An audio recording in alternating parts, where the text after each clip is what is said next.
오늘 혼을 구원하는 복음 전파에 혼을 구원하는 복음 전파. 이걸 이제 보통 이제 우리 용어로 구령이라 그러는데 소울 위닝 또 위닝 소울 그렇게 말해요. 그래서 혼을 구원하는 복음 전파인데 디모데전서 1장 15절입니다. 같이 읽죠. 이것은 신실한 말이요 온전히 받아들이기 합당하니고 그래서 예수님께서 죄인들을 구원하시려고 이 세상에 오셨다는 것이라. 죄인들 중에 내가 우두머리니라. 이것은 신실한 말이요. 이것은 신실한 말이요 온전히 받아들이기 합당하니. 근데 그게 뭐 신실한 말, 합당한 말이 뭐냐면 이제 합당한 게 뭐냐면 그래서 예수님께서 죄인들을 구원하시려고 이 세상에 오셨다. 요거 하나죠. 그래서 예수님께서 죄인들을 구원하시려고 이 세상에 오셨다. 이게 신실한 말이고 받아들이기 합당한 말이고 그렇다는 겁니다. 이게 복음입니다. 그래서 예수님께서 죄인들을 구원하시려고 세상에 오셨다. 좀 많이 울리는 것 같다. 많이 울리는 것 같아요. 기도합시다. 위대하고 거룩한 주 하나님 감사합니다. 하나님께서 내주셔서 주님을 충만케 해주시고 또 이 시간 말씀을 잘 들을 수 있도록 해주십시오. 깨닫는 마음을 주시길 간구하며 또 지혜와 명철을 부어주시옵소서. 할아버지는 저희 눈을 열어주시고 귀를 열어주시고 또 마음을 활짝 열어주셔서 오직 주의 말씀에 제가 아무런 거부감이 없이 있는 그대로 온전한 마음으로 받아들이기 합당한 말씀이라고 하는 대로 제가 마음에 잘 받아서 간직할 수 있도록 해주시옵소서. 할아버지 하나님께서 은혜와 복을 주셔서 감사합니다. 말씀을 들을 수 있는 시간과 또 듣고자 하는 마음을 주셔서 감사합니다. 주 앞에 겸손하게 나온 모든 혼들을 기억하시고 이 말씀을 듣기 위해서 앉은 또 서 있는 또 어디에서는 일하고 일터에서라도 이 말씀을 듣고 있는 모든 혼들을 불쌍히 여기시고 하나님께서 그들에게 은혜를 넘치도록 해주시길 간구합니다. 아버지 하나님 말씀이 마음의 믿음과 자를 결합해서 각 사람의 마음속에 마음밭에 거하게 하여 주시옵소서. 빼앗기지 않게 하시고 흘러나가지 않게 하시고 빠져나가지 않도록 해주십시오. 그 말씀을 경시하거나 또 주님의 말씀을 모독하는 일이 없도록 하시며 주의 말씀을 순전한 마음으로 받아서 또 떨리는 마음으로 받아서 두렵고 떨리는 마음으로 받아서 참 마음속에 풍성히 거하게 할 수 있도록 해주십시오. 전능자주 하나님 또 혼을 구원하는 복음 전파에 대해서 전할 텐데 하면 저희가 말씀을 받아들이는 그대로 또 다른 사람들에게 이 복음을 전할 수 있도록 해주십시오. 감사드립니다. 주의 이름 기도합니다. 아멘. 이 시간 우리는 혼을 구원하는 복음 전파에 대해서 공부하겠습니다. 주 예수님이 이 땅에 오신 것은 잃어버린 자를 구원하시기 위해서 찾아서 구원하시기 위해서입니다. 누가복음 9장 56절에 이는 사람의 아들은 사람들의 생명을 멸하러 온 것이 아니라 도리어 그들을 구원하러 왔기 때문이니라. 그리고 그들이 다른 마을로 갔더라. 이는 사람의 아들은 사람들의 생명을 멸하러 온 것이 아니라 주님은 구원하러 오셨지 멸하러 온 거 아닙니다. 주님은 파멸자가 아닙니다. 구원자지. 도리어 그들을 구원하러 왔기 때문이라. 마귀는 반대죠. 멸하러 왔죠. 그리고 그들이 다른 마을로 갔더라는데 이 구절에 개혁성경 이 구절 앞에 다 빠지고 뒤에 그들이 다른 마을들로 갔더라 이것만 있어요. 앞은 제일 중요한 게 몽땅 다 빠져버리고. 이 구절은 주님의 초림의 목적 중 하나를 지금 말하고 있습니다. 누가복음 19장 10절 이는 사람의 아들이 잃어버린 것을 찾아 구원하러 왔기 때문이니라. 혼의 구원은 주 하나님의 가장 큰 사역입니다. 주 예수님은 모든 사람이 구원을 받기를 원하시며 아무도 멸망하지 않고 회개와 영원한 생명을 이루기를 원하십니다. 어떤 사람들의 주장처럼 주님은 그분 자신의 택하신 자, 예정하신 자, 영원 전부터 예정하시고 택정하시고 뭐 그런 거 있죠. 그 택하신 자, 예정하신 자만 구원하신 것이 아니라 모든 사람을 부르시고 모든 사람을 구원하러 오셨고 그분 자신의 피로 흘리셨고 생명을 내어놓으셨습니다. 요한복음 12장 41절에 이는 내가 세상을 심판하러 온 것이 아니라 세상을 구원하러 왔기 때문이니라. 세상을 구원하러 왔다. 주께서 세상을 구원하러 오셔서 한 일은 성경 기록대로 십자가에 못 박혀 죽으시고 묻히셨다가 성경 기록대로 셋째 날에 다시 일으켜진 겁니다. 누구든지 이 복음을 기억하고 헛되이 믿지 아니하면 그는 구원을 받습니다. 디모데전서 1장 15절 이것은 신실한 말이요 또 온전히 받아들이기 합당하도다. 이는 그래서 예수님께서 죄인들을 구원하시려고 세상에 오셨다는 말이오다. 이는 그래서 예수님께서 죄인들을 구원하시려고 세상에 오셨다. 그래서 예수님께서 죄인들을 구원하려고 세상에 오셨다. 이게 주님의 사역의 핵심이다 이거죠. 초림의 핵심은 이거다 이거죠. 누구든지 주 예수를 시인하고 하나님께서 그분을 죽은 자들로부터 살리신 것을 마음속으로 믿으면 구원을 받습니다. 로마 10장 9절 10절에 내가 만일 내 입으로 주 예수를 시인하고 예수님이 주요 그리스도시고 하나님의 아들이시다. 성경에 기록된 바로 그분이시다. 이걸 시인하고 말이에요. 하나님께서 그분을 죽은 자들로부터 살리신 것을 내 마음속으로 믿으면 예수님 부활하셨다고. 우리의 죄를 죽으셨다가 부활하셨다. 그걸 내가 마음속으로 믿으면 내가 구원을 받으리라. 이는 사람이 마음으로 믿어 의에 이르고 입으로 시인하여 구원을 이르기 때문이라. 마음으로 믿는 것이 입으로 나온다 그랬어요. 이는 사람이 마음으로 믿어 의에 이르고 입으로 시인하여 구원을 이르기 때문이니라. 우리는 그분의 죽으심을 구원으로 죽으심으로 구원을 받았고 그분의 생명을 받습니다. 혼을 구원하는 일은 주 하나님의 핵심 사역이며 또한 우리가 해야 될 일입니다. 혼을 얻는 사람은 지혜로운 사람입니다. 잠언 11장 31절에 의로운 자 열매는 생명나무요 또 혼들을 획득하는 자는 지혜로우니라. 혼들을 획득하는 자, 이제 획득한다. 이게 윈이거든요. 예전에 혼을 이겨오는 자 이렇게 이제 처음에 번역했었는데 이제 윈은 뭐냐면 경쟁에서 이기는 거 아니면 싸워서 얻어오는 거 뭐 경쟁, 싸움, 뭐 하여튼 뭐 분투, 쟁투, 뭐 쟁취, 획득. 예, 뭐 우리 상을 타다 하면 윈 더 프라이즈 그래요. 메달도 윈 더 메달 하면 그 전부 다 그 얻다. 그냥 자연적으로 얻는 게 선물로 얻는 게 아니라 싸워서 쟁취하는 거 아니면 경쟁에서 이기는 거 뭐 이렇게 얻는 게 잡아 윈인데 얻는 건 얻는 거죠. 혼들을 획득하는 자는 지혜로운 자니라. 쟁취하는 자는 뭐 지혜로운 자니라. 분투에서 얻는 것 이런 거죠. 혼을 획득한다는 것은 경쟁이나 다툼, 싸움 등에서 승리를 통해 얻는 것들입니다. 우리는 어떤 사람을 복음을 전해서 그 혼을 얻는 일은 이겨야 되는 거예요. 이겨야 되는 패배하면 안 되는 거죠. 혼을 얻는 일은 그냥 값없이 죽는 일이 아니라 마귀와의 싸움을 통해서 쟁취하는 일입니다. 혼을 얻는 일은 단순한 전투 기술이 아니고 마귀에 속한 혼을 구출하는 겁니다. 혼의 구원은 단지 교회의 한 사역이 아니라 모든 것들만 성도에 주어진 거룩한 부르심이요 사역입니다. 시편 126편 5절 6절에 보면 혼의 구원은 어떤 성격인지, 혼의 구원이 어떤 성격인지 잘 보여줍니다. 눈물을 흘리며 씨를 뿌린 자들은 기쁨으로 거두려다. 귀중한 씨를 가지고 나아가 오는 자는 그가 자기의 곡식단들을 가지고 반드시 기쁨으로 돌아오리로다. 눈물을 흘리며 나오죠. 눈물을 흘리며 씨를 뿌린 자들은 기쁨으로, 귀중한 씨를 가지고 나아가 우는 자는 눈물을 흘리며 우는 자지. 혼의 구원은 눈물이 없이 되는 일이 아니고 말씀의 씨앗, 그 귀한 씨앗을 품고 사람들에게 나아가야 하는 일입니다. 이 일은 설교자와 선교사들만의 일이 아니라 구원받은 모든 크리스천들의 책임입니다. 오늘 우리는 혼의 구원이 왜 중요한지, 어떤 사람이 혼을 얻을 수 있는지, 하나님이 어떤 방식으로 혼을 구원하시는지, 그리고 실제로 어떻게 한 혼을 그리스도께로 인도할 수 있는지 성경적으로 좀 살펴보려고 합니다. 우리는 이 일을 인간의 말재주로 하는 것이 아니라 그 인간의 변론이나 사변적 지식으로 하려는 게 아니고 킹제임스 성경이 보여주는 하나의 방식으로 배워야 됩니다. 혼의 구원을 말할 때 가장 먼저 붙잡아야 될 말씀은 혼의 값입니다. 값어치, 영혼, 우리가 모두 영혼 그러는데 우리가 영혼 하면 자꾸 이제 이걸 영과 혼을 하나로 묶을 것 같아서 이제 우리는 영절 자꾸 빼고 이제 혼 하는데, 예, 보통 다 영혼 그래요. 이 영혼의 값어치인데 혼의 가치입니다. 주 예수님은 마가복음 8장 31절 37절에서 이는 사람이 만일 온 세상을 얻고도 만일 그가 그 자신의 혼을 잃으면 그에게 무슨 유익이 있겠느냐, 또는 사람이 무엇을 주어 자기 혼을 맞바꾸겠느냐. 자기 혼을 무엇과 익스체인지 하겠냐, 맞바꾸겠느냐, 무엇과 맞바꾸겠느냐고요. 우리가 환전한다 그러죠. 돈을 맞바꾸는 거, 노동과 돈을 맞바꾸는 거, 이거 전부 다 맞바꾸는 일입니다. 그럼 혼은 무엇과 맞바꿀 수 있느냐 이거죠. 혼은 무엇과 맞바꿀 수 있느냐. 온 세상을 얻어도 자기 혼을 잃으면 아무 유익이 없습니다. 세상의 모든 부와 명예와 지혜와 성공이 한 혼보다 귀하지 않습니다. 이 진리는 창세기부터 계시록까지 일관됩니다. 하나님은 사람을 흙으로 지으셨지만 그 속에 하나님 자신의 호흡을, 영을 불어넣으셨습니다. 사람은 단순한 물질이 아니라 하나님 앞에 책임 있는 영적 존재입니다. 그래서 예수님은 요한복음 10장 11절에 나는 선한 목자니라. 선한 목자는 양들을 위해 그의 생명을 주느니라. 주님께서 자신의 생명을 준다고 했습니다. 선한 목자는 양 한 마리를 위해 자기 생명을 내어놓습니다. 이것이 혼의 가치입니다. 혼의 가치.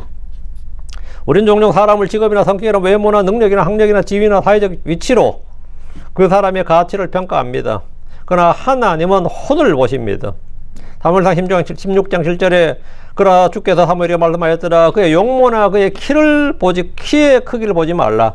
왜냐하면 내가 이미 그를 거절하기 때문이라. 이는 주는 사람이 보는 대로 보지 아니하기 때문이라. 이는 사람은 겉모습을 보나 사람은 외모를 보나 겉모습을 보나 주는 마음을 보기 때문이니라. 크리스천들은 그 사람을 다룬 사람이 아니라 혼을 다룬 사람들입니다. 그러므로 혼의 구원은 교회의 부수적인 프로그램이 아니라 복음의 핵심이고 교회의 존재 이유입니다. 죄인들에게 구원을, 성도들에게 진리의 지식을, 죄인들에게 구원의 복음을, 성도들에게 진리의 지식을, 우리 교회의 핵심, 우리 주보의 제일 앞에 나온 게 그겁니다. 우리 하나님께 우리 구원자 예수님께 영광을, 죄인들에게 복음을, 성도들에게 진리의 지식을. 누구든지 그걸 믿는 자는 멸망하지 않고 영원한 생명, 영생을 얻습니다.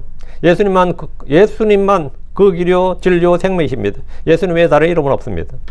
하나님은 죄인들의 혼을 구원하는 일을 천사들에 맡기지 않으시고 먼저 복음을 믿은 우리에게 맡기셨습니다. 마가복음 16장 15절에 주님은 모든 창조물에게 복음을 전하라고 하셨습니다. 마태복음 28장 19절 20절에는 모든 민족들에 가서 가르치고 명령하라, 가르치라고 말씀하셨고, 사도행전 1장 8절은 땅의 맨 끝 지역까지 가서 나의 증인되라 이렇게 말씀하셨는데, 고린도후서 5장 20절 우리가 그리스도의 대사고 합회의 복을 맡은 자들이라고 말합니다. 우리의 사역에 나오는데 임무죠.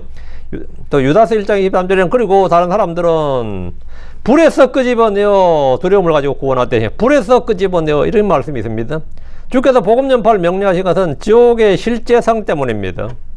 불에서 끄집어내어 이거는 지옥의 실제성 때문이에요.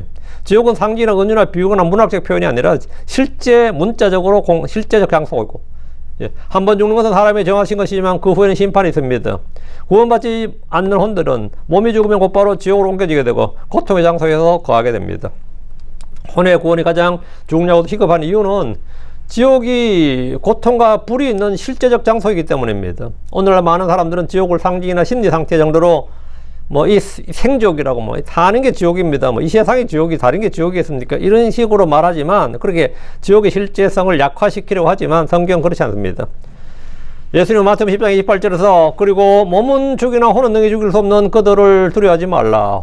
몸은 죽이나 혼은 능히 죽일 수 없는 자들을 두려워하지 말라. 차라리 혼과 몸을 다 능히 지옥에서 멸하실 수 있는 분을 두려워하라 했습니다. 주님은 단지 감정적 위협을 말씀하신 것이 아니라 실제 심판의 장소를 말씀하셨습니다. 이 지옥에 대해서 이야기하면 공포 마케팅으로 생각하는 분들이 있는데, 기독교인들이 죽음과 지옥에 대해서 죽음, 지옥, 심판을 이야기해서 하나님의 은혜와 사랑을 가리고 이 지옥에서 사람들의 공포감을 유발한다고 생각하는 분들이 있어요. 실제로 많이. 크리스천들 중에도 그런 게 많이 있습니다. 그래서 이 실제를 저걸 모르는 거예요. 지옥의 실제를 전혀 믿지 않기 때문에 그런 말이에요. 누가복음 16장의 부자와 나사로의 비유는 우리가 부자와 나사로의 사건은 이렇게 말 안 하고, 오늘 내부는 크리스천들이 뭐죠? 부자와 나사로의 비유는 이렇게 말합니다. 부자와 나사로 이야기는 비유가 아닙니다. 근데 부자와 나사로의 비유는 이렇게 합니다. 지옥과 고통과 해계의 불가능을 보입니다. 이렇게 말하는데, 부자와 나사로의 사건은 지옥의 고통과 해계의 불가능성을 보여주는 겁니다. 그건 비유가 아닙니다. 부자는 눈을 들어 고통 중에 있었고 한 방울 물 조차 원했습니다. 이 기록은 단지 비유적 교훈이 아니라 영원한 상태의 엄중함을 보여주는 겁니다. 몸은 죽으면 흙으로 돌아가지 혼은 지옥으로 떨어지지 않도록 구원의 복음을 전하도록 하신 겁니다. 땅은 사람들의 거처로 주어졌지만 육신의 거처로 주어진 겁니다. 땅은 사람들이 육신의 거처로 주어졌지만 지옥은 마귀와 그의 천사들을 위해 준비된 거처입니다.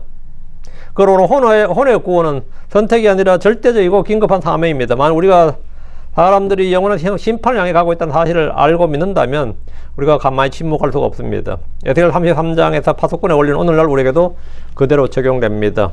파수꾼이 경고하지 않으면 피가 그의 손에서 요구됩니다. 전도하지 않는 교회는 사실 성경적 교회라고 할 수 없습니다. 전도하지 않는 크리스천들, 복음을 전하지 않는 크리스천은 사실은 크리스천이라 할 수 없다 이 말입니다. 혼의 구원은 또한 그리스도의 십자가와 분리될 수 없습니다. 예수님 각 개인을 위해서 고난당하셨습니다. 이사야 53장 5절에 그러나 그분은 말이야.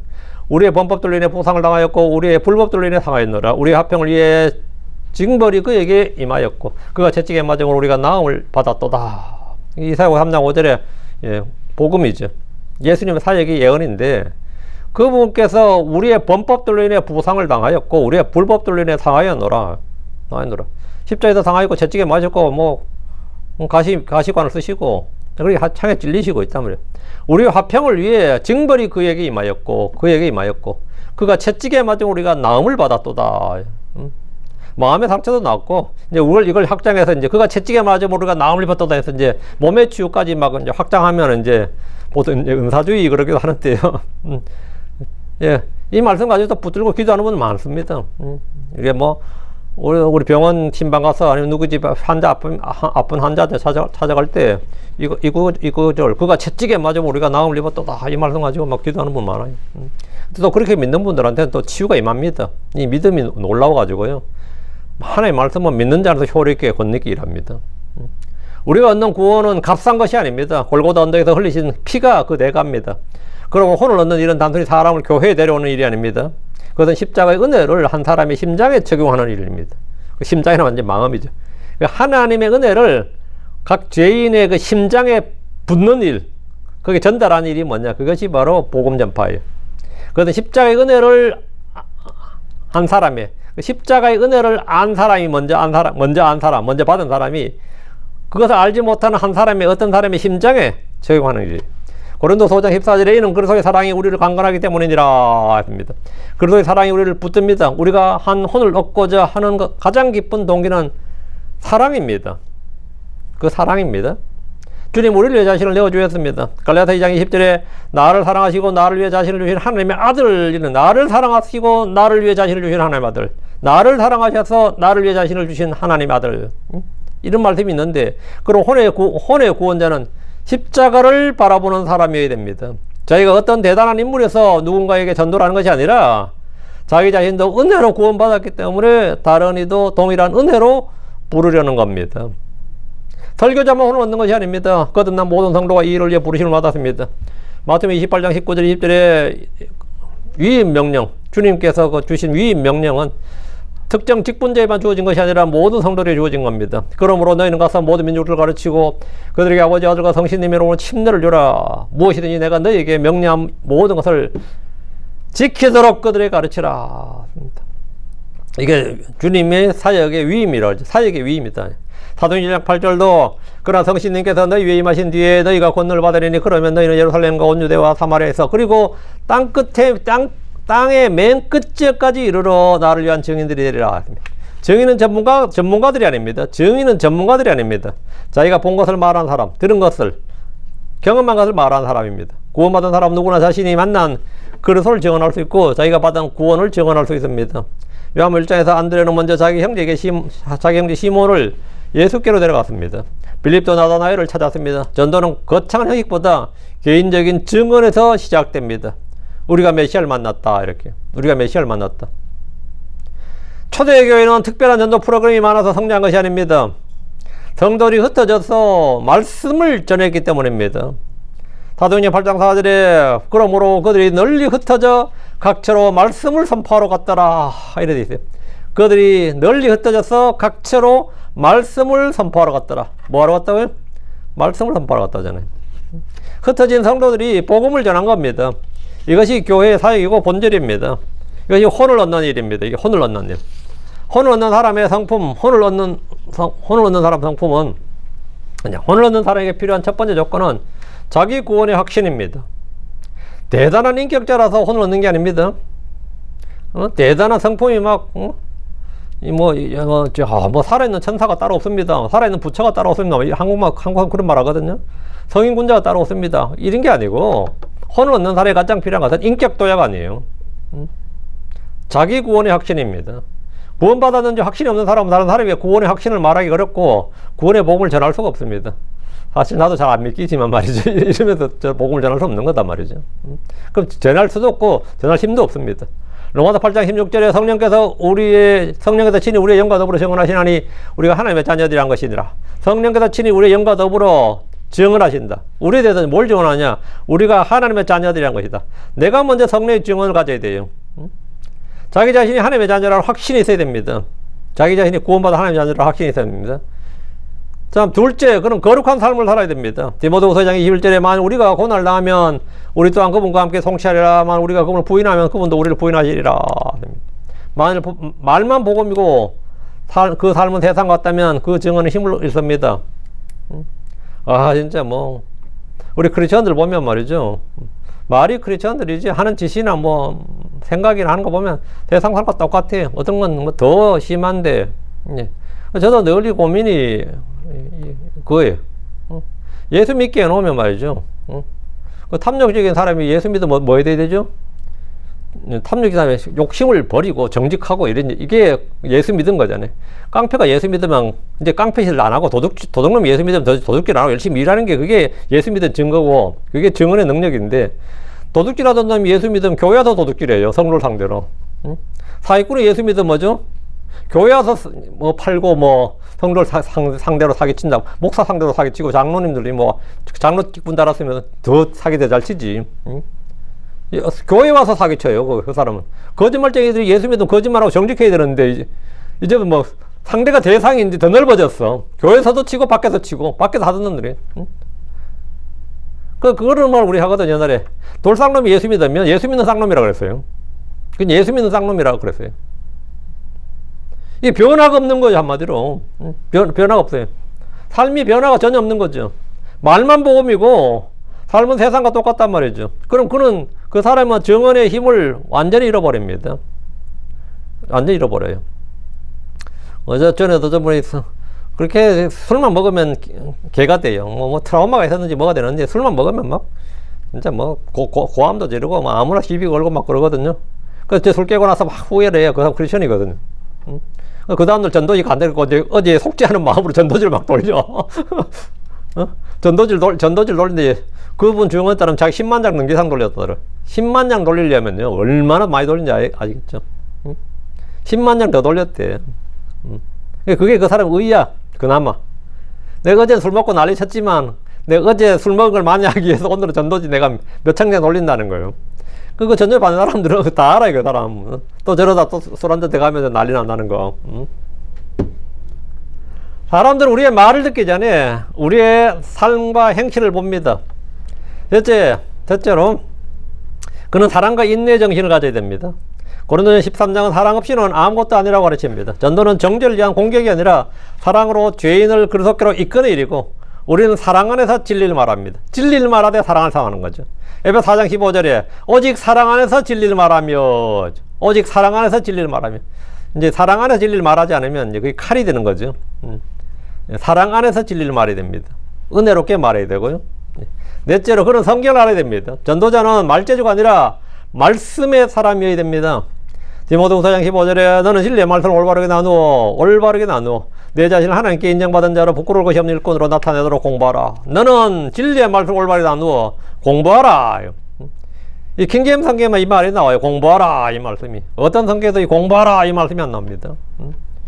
힘쓰라 애쓰라 노력하라 뭐 분별하라 이런 거 나오는데 너는 진리의 말씀을 올바르게 나누어 공부하라고요. 성경을 많이 아는 것이 아니라 성경을 바르게 사용해야 됩니다. 짧고 분명한 구절 하나가 사람의 마음을 찌를 수 있습니다. 짧고 분명한 한 구절 하나, 구절 한마디 한마디가. 시편 126편 5절 6절은 구원의 눈물이 필요하다고 말합니다. 예수님도 예루살렘을 보시며 우셨습니다. 누가복음 19장 41절에 그리고 그분께서 가까이 오셨을 때 그분이 그 도시를 보시고 그 도시로 인해 슬피 우시며 이런 기록이 있습니다. 주님은 사람들의 완강과 멸망을 보시며 우셨습니다. 전도는 차가운 논리의 문제가 아니라 뜨거운 긍휼의 문제입니다. 사도 바울도 눈물로 사역했습니다. 사도행전 20장 19절에 내가 온전히 겸손한 마음으로 또 숨어서 기다린 유대인들에 의해 내게 닥친 많은 눈물들과 시험들로 주를 섬겼느니라. 많은 눈물들과 시험들로 주를 섬겼느니라.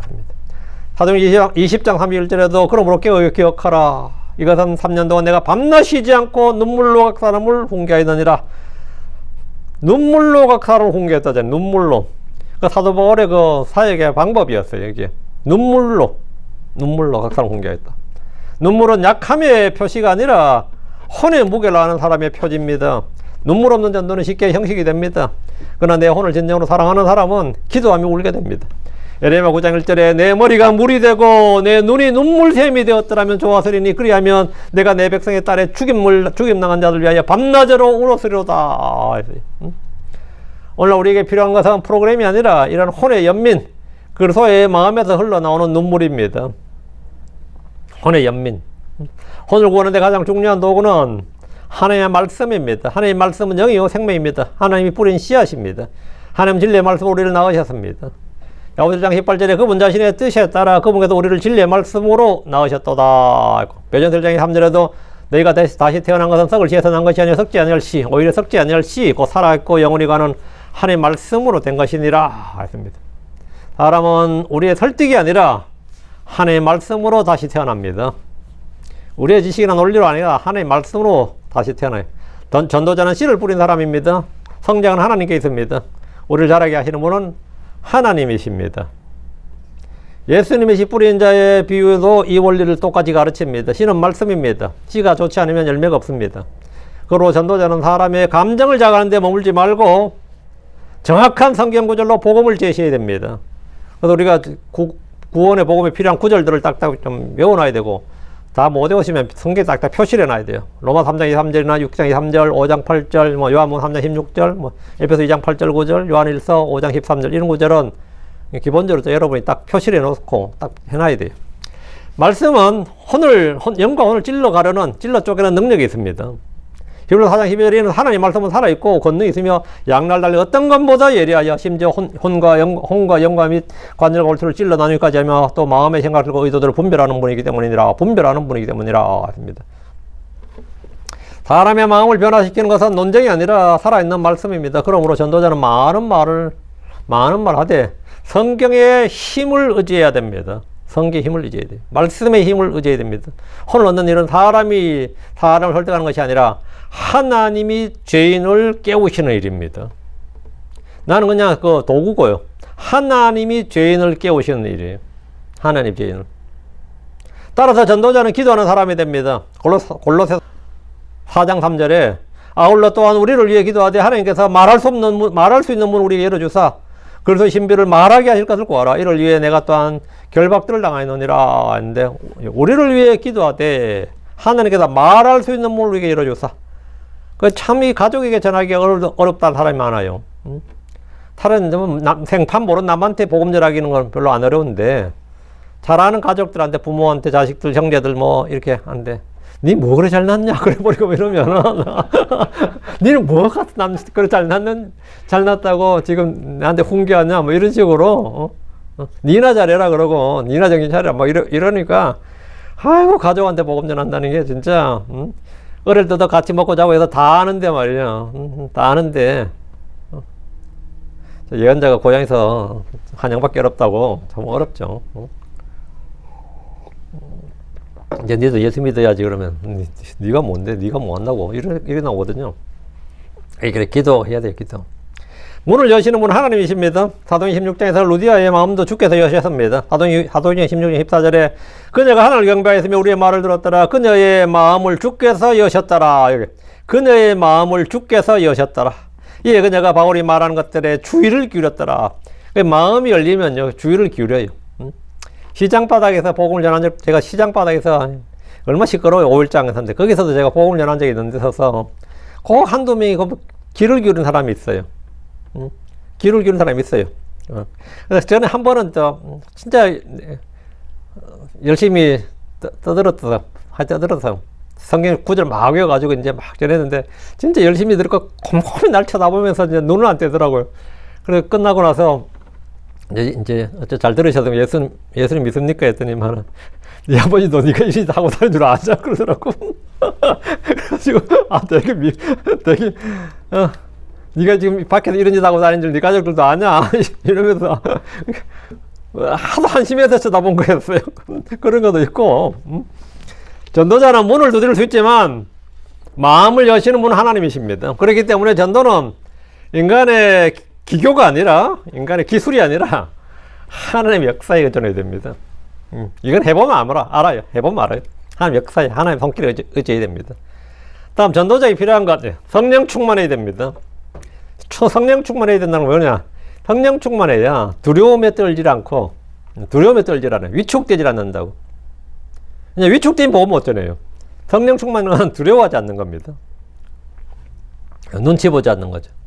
에베소 5장 18절에 그리고 술에 취하지 말지니 거기에는 과도함이 있느니라. 도리어 성령으로 충만하라. 성령으로 체험을 받으라. 이거는 충만하라. be filled인데, 야, 이게 나 처음에 체험을 받으라 이래 번역했다가 다시 다 교정하면서 다시 충만을 바꿨어요. 그냥 있는 그대로 개혁부터 그대로인데, 다른 이제 관련 구절들 다 뒤져보니까 통일성 맞춰야 되는데 여기서만 체험을 받으라 이렇게 하기 어렵더라고요. 그래서 그냥 하고 뜻을 설명해 주는 걸로 이제 성령으로 충만하라, 체험을 받으라 이 말인데요. 성령 충만 없는 전도는 열심히 있어도 능력이 약합니다. 그러나 성령께 붙들린 사람은 연약해 보여도 강합니다. 사도행전 4장 31절처럼 성령이 임할 때 담대히 말씀을 전하게 됩니다. 그리고 그들이 모두 성신님으로 충만하여 이에 그들이 담대히 하나님의 말씀을 말하였더라. 그들이 모두 성신으로 충만해서 이에 그들이 담대히 하나님의 말씀을 말하였더라. 그때 진짜 서슬프른 시대거든요. 요즘 공안정국보다 더한 이 복음을 전한 자들이 그냥 요즘 뭐 영국에서 복음 전하면 뭐 바로 감옥 경찰에 잡히는 거 뭐 제가 영상에 몇 번 봤는데 목사가 그냥 잡히더라고요. 거리 설교하는데. 근데 그때 이 사도행전 4장 이때는 다 그랬습니다. 복음 전하면 그냥 바로 잡혀 들어갔고 뭐 죽는 것도 감옥 가고 죽고 그랬어. 즉결 재판 받고 그랬습니다. 근데 그런데도 불구하고 그에 그들이 담대히 하나님의 말씀을 말하였더라. 담대히 하나님의 말씀을 말하였더라. 그가 성격이 독해서 그런 거예요? 아닙니다. 성신님으로 충만해서 그렇다. 성신님 충만해서. 혼의 구원은 지혜롭게 해야 됩니다. 골로새 4장 5절 6절에 밖에 있는 자들 향해서는 시간을 구속함으로 지혜롭게 걸어라. 너희 말을 항상 은혜롭게 소금으로 감맞추라. 이것은 너희가 각 사람에게 어떻게 마땅히 대답해야 할지 알게 되리라. 은혜가 있고 동시에 맛이 있는 말이 있습니다. 간이 맞는 말이 있어요. 불필요한 거친 태도는 복음의 문을 닫아버릴 수 있습니다. 잘 듣다가 상대방이 하는 말이 있죠. 근데 태도가 왜 그래요?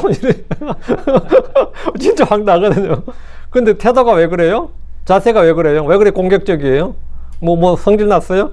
앞에 했던 말 다 끝나버려서 그 순간에 뭐 그냥 지금까지 했던 말 다 그냥 무효가 돼버리면 그 자세가 왜 그래요?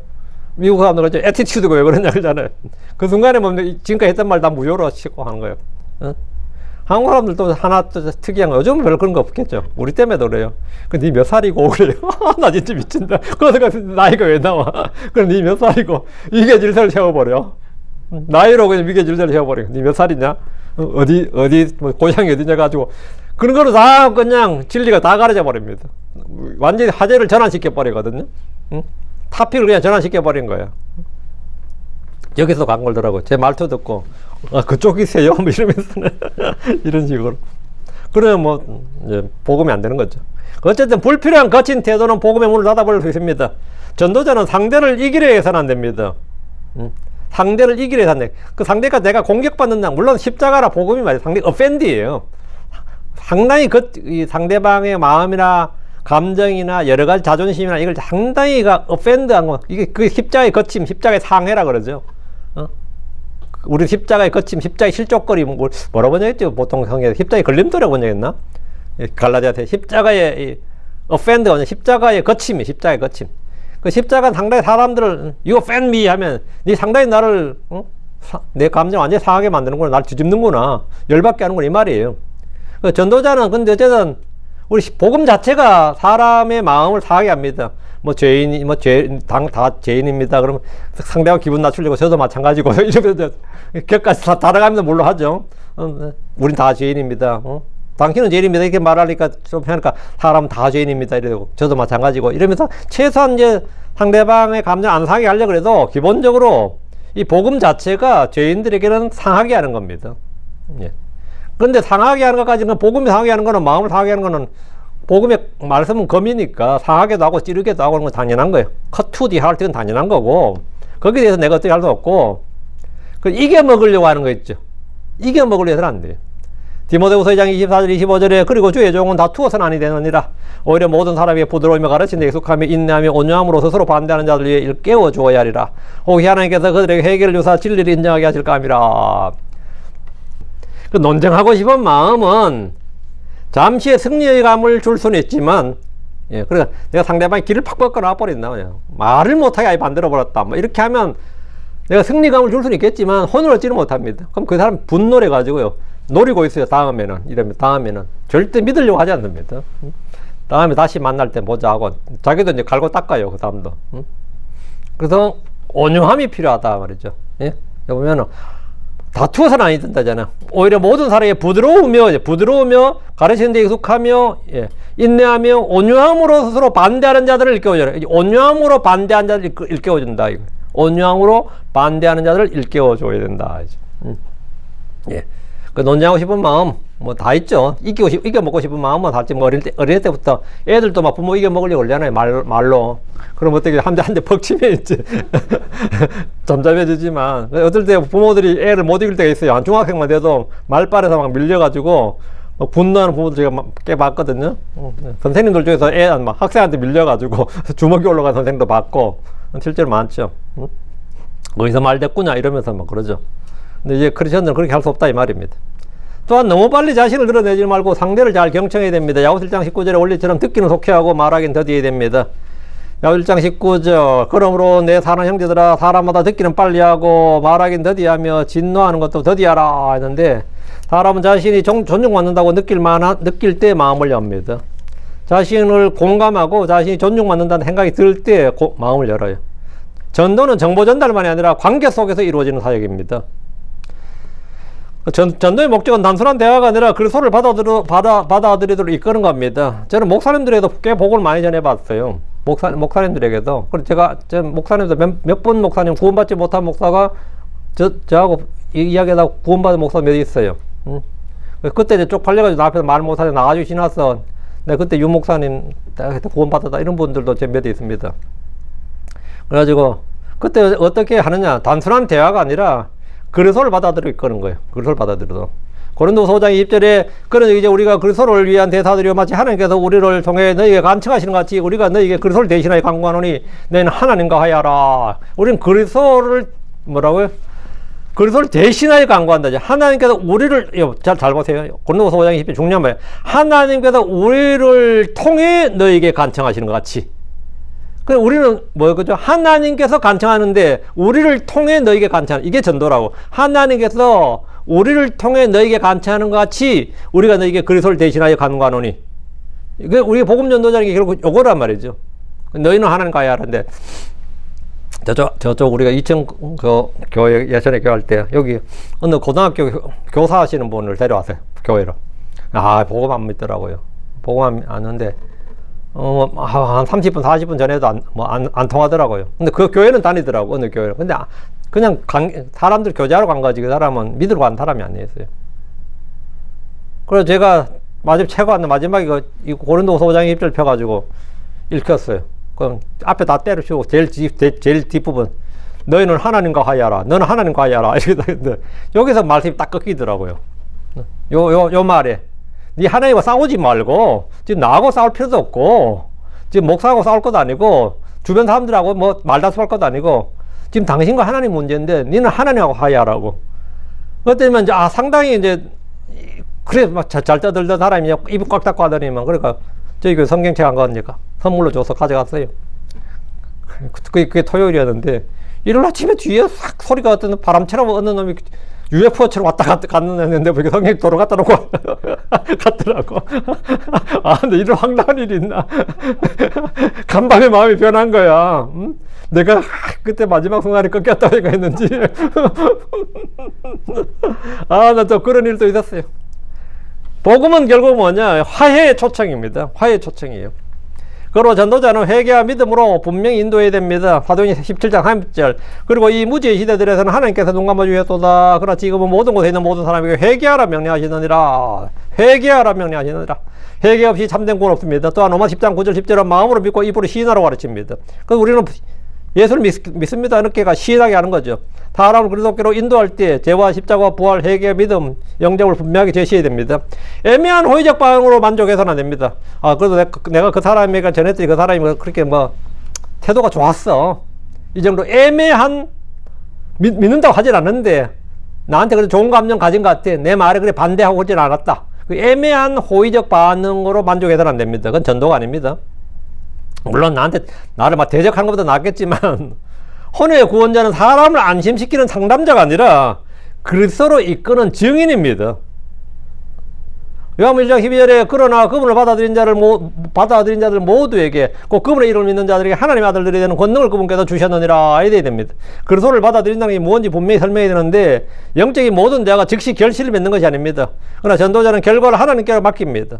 고린도전 3장 6절 7절 나는 심었고 아볼로는 물을 주었느니라. 그러나 하나님께서는 자라나게 하셨느니라. 그런데 이와 같이 심는 자는 아무것도 아니요 물 주는 자도 아무것도 아니니라. 그러나 자라나게 하시는 분은 하나님이시니라. 우리는 심고 물을 주지만 자라게 하시는 분 하나님입니다. 어떤 사람은 한 번 듣고 믿고, 한 번만 들었는데 믿었고, 어떤 사람은 여러 번 듣고 나서야 마음이 열립니다. 전도자는 성급히 포기해서는 안 됩니다. 갈라디아 6장 9절에 그리고 우리가 잘 행하는 가운데 지치지 말아야 하느니 이는 만일 우리가 기진하지 아니하면 정하신 때에 거둘 것이기 때문이라 했습니다.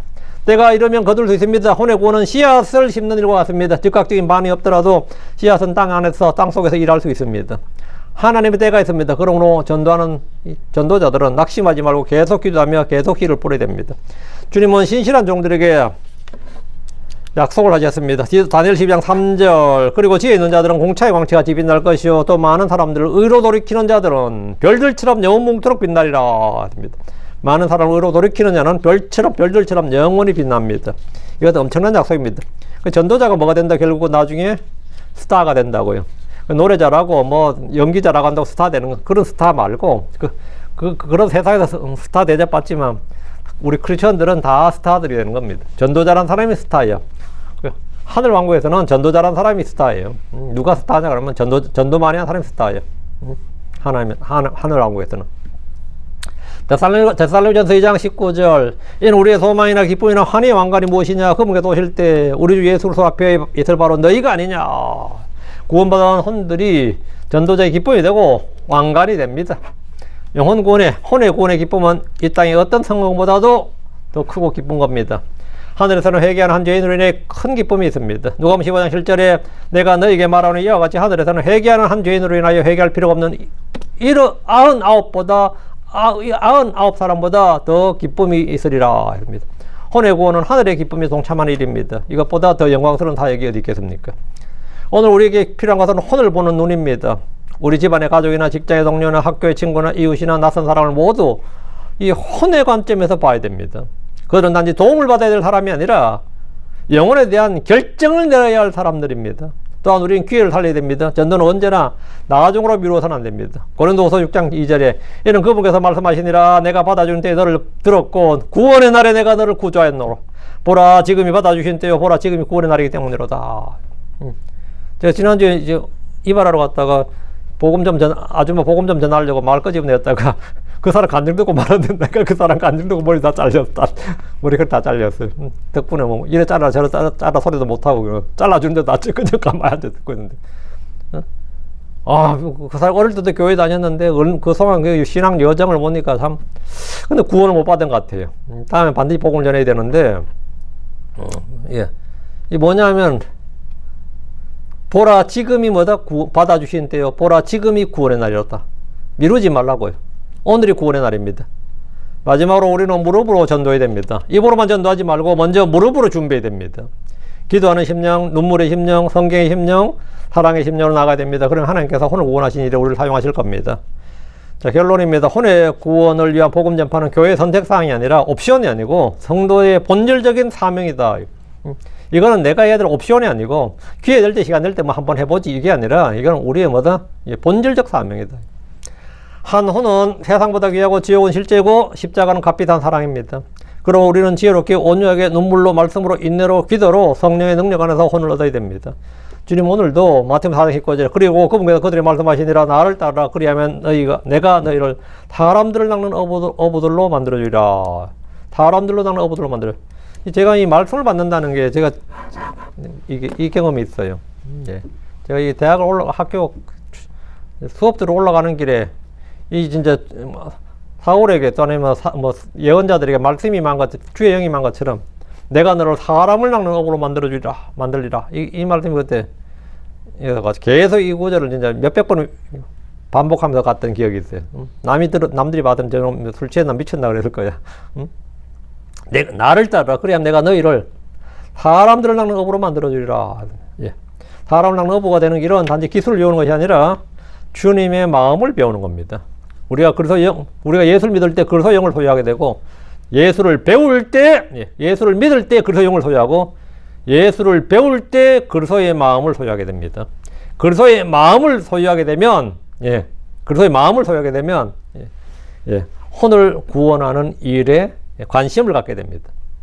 우리가 그 마음을 가질 때 하나님은 우리를 통해서 많은 혼을 그리스도께로 인도하실 겁니다. 오늘 여기까지. 오늘은 혼의 구원에 대해서 좀 전했습니다. 여러분이 모두 다 혼의 구원자가 되시길 바라고요. 하나님께서 우리를 통해서 친히 하시는 일, 그것이 바로 복음 전파, 혼의 구원입니다. 기도합시다. 전부 다 그냥 성경 공부 좀 하고 설교 듣고 성경 좀 듣고 이걸로 그냥 만족하지 마시고 하나님의 말씀을 잘 듣고 행하는 성도를 되길 바랍니다. 기도합시다.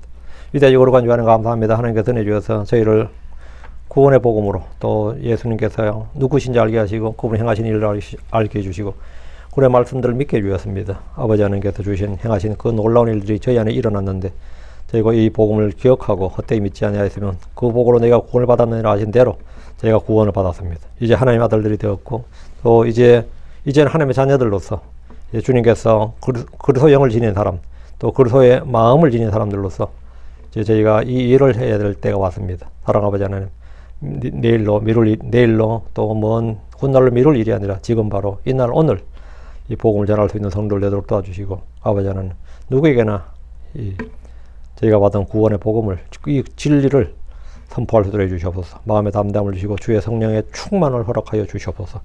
은혜를 다해 주시길 간구하며 또 저희가 그리스도의 마음을 품게 해주시옵소서. 하나님 아버지 하나님, 저희는 연약하고 부잘것없는 자들임을 잘 압니다. 그러나 주님께서 저희를 통해서 말씀하실 때 또 저희를 사용하셔서 주님께서 일을 행하실 때 열매가 있고 또 좋은 결과들이 있을 줄 압니다. 하나님 아버지 하나님께서 은혜 주시길 간구하고 복을 주시길 원합니다. 그리하여 입술을 열어 담대히 주의 복음을 증언할 수 있도록 해주십시오. 이 말씀은 모든 분들에게 선한 믿음의 선한 소원과 또 결단을 주시기를 원합니다. 감사드립니다. 주의 성기도합니다. 아멘.